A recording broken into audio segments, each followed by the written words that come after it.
মোহাম্মদ আব্দুল সামাদ, মোহাম্মদ সুলতান হোসেন, মোহাম্মদ সালেম মিয়া, মোহাম্মদ আব্দুল ফির, মোহাম্মদ আব্দুল রফিক চৌধুরী, মোহাম্মদ মাহমুদুর রহমান,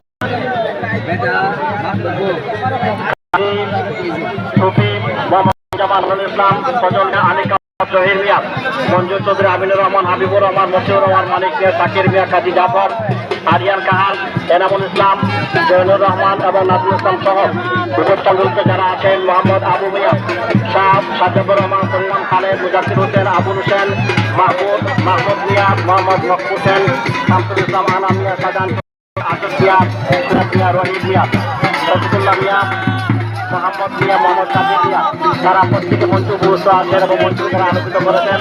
আমরা বুরহানপুর দেবের সকল নেতৃস্থানীয় সামাজিক এবং জনপ্রতিনিধি যারা আছেন সকলের প্রতি আমরা কৃতজ্ঞতা জানাচ্ছি। এখানে মেয়র বেশি পরামর্শ প্রদান করেছেন আলী ইসলাম নানা, আপনারা দর্শক তাকে নিশ্চয় আমরা করতে পারছি।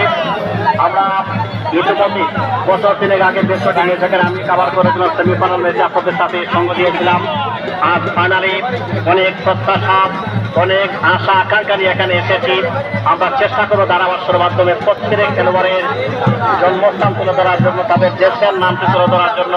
এক একজন খেলোয়াড় এক একটি ইউনিয়নকে, এক একটি গ্রামকে, একটি জেলাকে তারা রিপ্রেজেন্ট করে থাকেন। বহির্দেশে বাংলাদেশে যারা রিপ্রেজেন্ট করেছেন, মাহবুবুর রহমান সোহেল, জনি, তাদেরকে আমরা দেখতে পাচ্ছি। অপরদিকে আমরা লক্ষ্য করেছিলাম সেমিফাইনালে কুর্সি নবজাগরণের পক্ষে যারা খেলেছিলেন বাংলাদেশ সাবেক খেলোয়াড় জাহেদ এবং মহসিনকে সম্ভবত আমরা এখানে মিস করছি। তারা হয়তো ক্লাবে তাদেরকে পারমিশন দেয় নাই বলে তারা এখানে আসতে পারে নাই। তারপরেও অনেক ভালো একটি দল তারা এখানে গঠন করতে সমর্থ হয়েছে, নিঃসন্দেহে তাদের কথা বলতে হয়।